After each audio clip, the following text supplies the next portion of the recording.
from the soul with it. Yeah.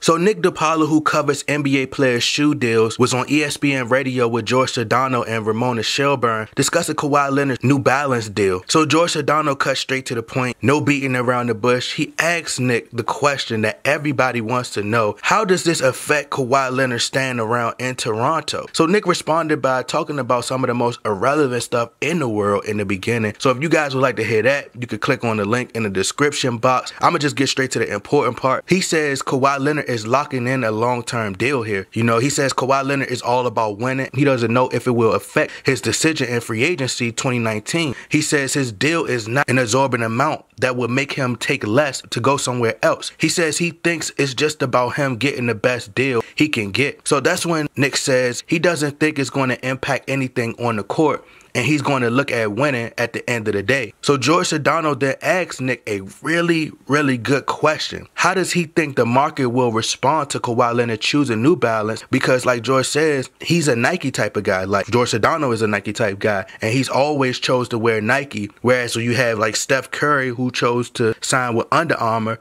and nobody is wearing Steph Curry shoes, bro. Like, I ain't gonna lie, bro. Like, Steph Curry is one of my favorite players all time because I've always been a huge fan of shooters. But the only reason I would buy Steph Curry shoes, bro, is to poop on them, then throw them in the garbage, bro. Okay. But anyway, Nick was straight up. He was like for New Balance is going to be pretty challenging. He mentioned how Kawhi and New Balance still finalizing the deal. So it's possible that Kawhi Leonard may not even wear the New Balance until next season. But if you guys would like to hear the full audio, the link is in the description box. But the main concern for me wasn't will this New Balance deal impact Kawhi Leonard's decision in free agency for me. I think the question George Sedano asked Nick about how New Balance competes with Nike is more important because if you think about it, it's Toronto, and Toronto isn't this huge market.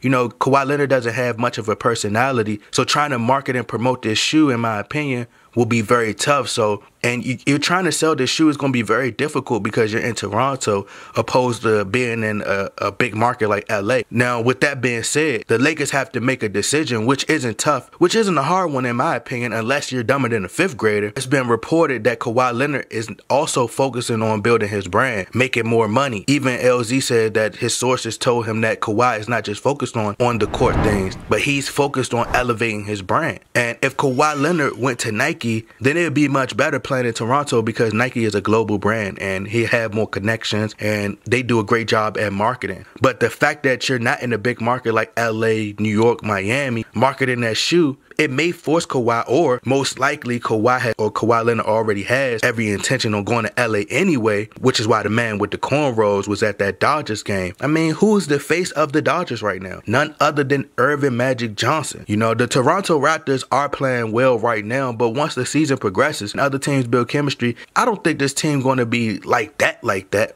You know, majority of the teams you see at the top right now will eventually take a little dip or a little dive. The Lakers have more leverage. They have more power right now because trading for Kawhi right now, Greg Popovich may have wanted a whole lot more for Kawhi Leonard. But now Magic Johnson can offer what he chooses. I'm pretty sure it wouldn't be much that he would have to offer. But me personally, and this is just my opinion, I would trade Brandon Ingram and Kyle Kuzma for Kawhi Leonard, and I would keep Josh Hart. Maybe throw in a second round pick. I don't know, but that's just my opinion. I know some hater out there somewhere thinking, that's giving up too much, bro. You're giving up too much. Ingram can become Kawhi Leonard. And, you know, he has a promising future. He has a lot of upside. And you're right. You know, he can, but that's not guaranteed.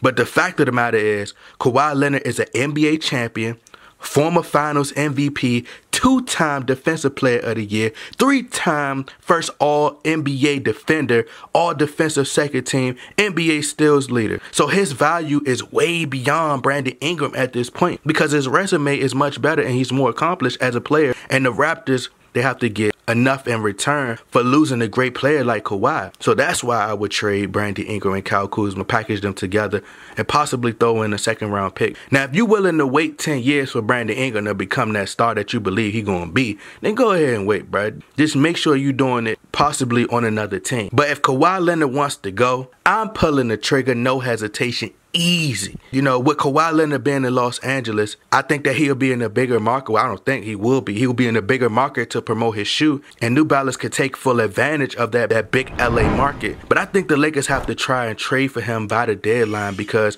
if Jerry West gets in a room with Kawhi Leonard before Magic Johnson, close curtains, bruh. Close curtains. You can forget about it if you the Lakers. Magic may not even get a chance to meet with Kawhi, because I'm just not willing to risk it. Jerry West brought you Showtime. You know, he could let Kawhi know that. Jerry West brought you Kobe and Shaq. He helped the Memphis Grizzlies get better. He went to Golden State. Said that he played a major role in bringing Kevin Durant to the Warriors. He literally created Magic. Y'all know what I mean. Like, no pun intended, bro. But if you wait for Kawhi free agency, then you may lose out on every single top free agent. You thought you didn't want to be around when LeBron lost his patience after 5 games. Just imagine what will happen next season if they don't sign no top free agents, and they have to keep the exact same roster, and there's already issues going on right now, and, you know, the team not meshing well. The man probably never talked to Luke Walton again. He probably won't talk to nobody in the front office. I mean, nobody, bruh. So once again, if the Lakers want to get past the first round or even make the playoffs, the best chance they have of advancing in the playoffs is to trade for Kawhi Leonard or Anthony Davis. That's the only way. But y'all let me know what y'all think. Y'all get in that comment box. Like, share, subscribe. I'm out. Okay.